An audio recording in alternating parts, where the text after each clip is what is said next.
I'm Edie Lush, and I'm here at the Hub Culture Studio. Really pleased to have dragged another member of the Ordinary Club of Extraordinary Women back into the studio here. Nathalie Munyampenda, thanks for coming along. Thank you for having me. Managing Director of the Next Einstein Forum. First of all, what is it? What's the Next Einstein Forum? So the Next Einstein Forum is an initiative that we started in 2013 after realizing that African scientists are nowhere to be seen on the global scientific stage. So there's multiple conferences and African scientists are absent, women much more so. And even when they do get invited, there's a problem of visas. And so we thought that the world needs the contributions of African scientists, especially now that we have global challenges like climate change. And we thought, why don't we start our own global forum for science? It happens every 2 years in an African country. The next one is happening at the end of March in Kigali.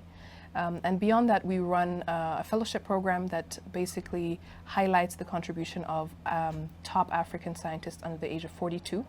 And the great thing about that fellowship is we have a quota system that makes it sure that we have at least 40% women. And these are people who are top-level scientists, so we're not decreasing the quality of the excellence, but we are increasing the visibility of women, which is very important. And we do other things like public engagement. We run an Africa Science Week. We have it running in September 2018, and it goes in 30 countries, and it's a lot of fun activities for people, different age groups. So we're doing a lot of stuff, including some policy work with ministers at the ministerial level to try and change the way people see innovation and do innovation in Africa. I'm interested in the quota being 40%. Yeah. When do you think it'll get to 50? So you know what, it is a challenge. I think we shouldn't deny that, because if you go to, because we take reputable scientists, right? And if you go to, let's say, an organization that is awarding scientists and you say, can you give me young scientists who work with you so they can go through our process, they will automatically send you 10 men. And so it's been a challenge to work with even our partners to push them to think about women. And so when they send us a candidate who's working on top-level artificial intelligence, we say, but can you send us also a female candidate? So the challenge of getting to 40% is quite a significant challenge for us that we've agreed to take on. I think 50% for us will be, I think, in about 4 years where we can say that, yeah. Tell me about when you spoke, by the way, the Ordinary Club of Extraordinary Women is a hub culture event which we have around the world, and we invite interesting women to have a conversation. And one of the things you were saying was about Africans solving global problems, which I thought was interesting, and I'd love you to just articulate that for me. I think that Africa is often seen as a dependent continent, and so we don't see Africa as the place where cutting-edge science is done, especially that responds to global challenges. And so most of the time we think that we're working on food security to help a country that has issues with food security. But the way that we see science is global. It goes across barriers, and scientific excellence has no color.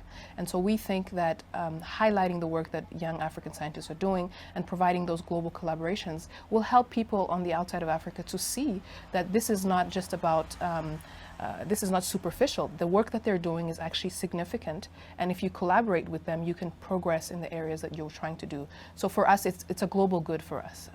And if you think about demographics, in 2050, 40% of the world will be African, and so of children being born will be African.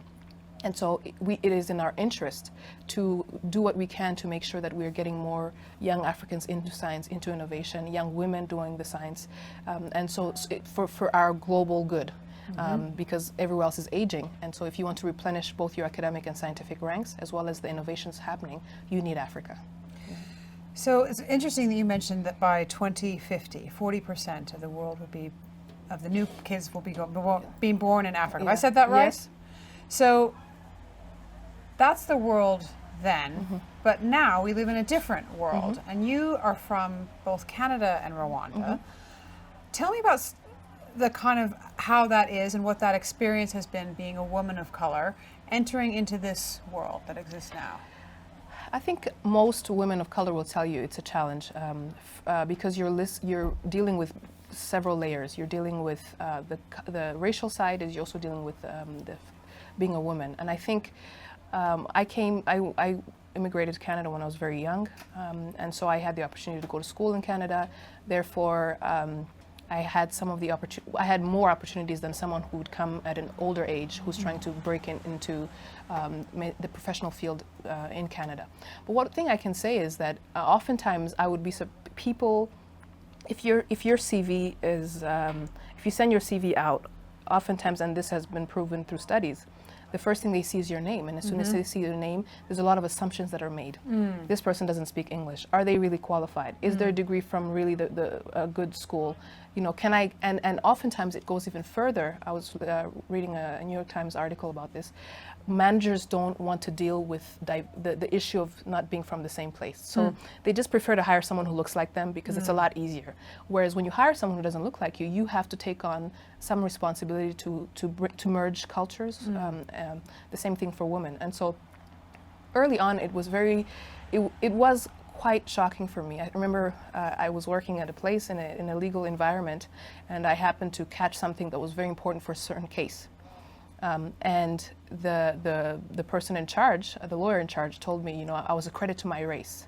So, and so these are things that I don't think people who are not of color have to deal with. Right. We call them microaggressions. You're microaggressed all the time, and it takes an emotional toll, and it also hampers your desire to climb. You get to a point and you say, maybe I should just stick in this position where I am, or get out and do my own thing, because I don't want to continue dealing with this, especially as you climb. But I think, and there's not a lot of role models, particularly in science. You just don't know. One of the things we do when we do the Africa Science Week, people will be like, I didn't know there was someone who looks like me who's working on cutting edge of artificial intelligence. And so you don't see women like you climbing. And then there's also cultural aspects where people have an expectation of what working with a black woman or a woman of color looks like. They might think she's going to be overly aggressive, overly loud, and so you're placed automatically in a box, having to defend all women of color all the time. And so you have no freedom to make mistakes. You have no freedom, and that constant discomfort and pressure, even your self-questioning. You know, are they thinking this way about me? If I make a mistake, are they thinking it's because I'm a person of color? It's quite heavy. And I think we should do things that, you know, what research is saying, they should be more institutionalized ways to mentor women of color. It should be open and transparent. It shouldn't happen 5 to 7 over drinks, because that's not where I'm going to go after at 5 to 7. I have a young family.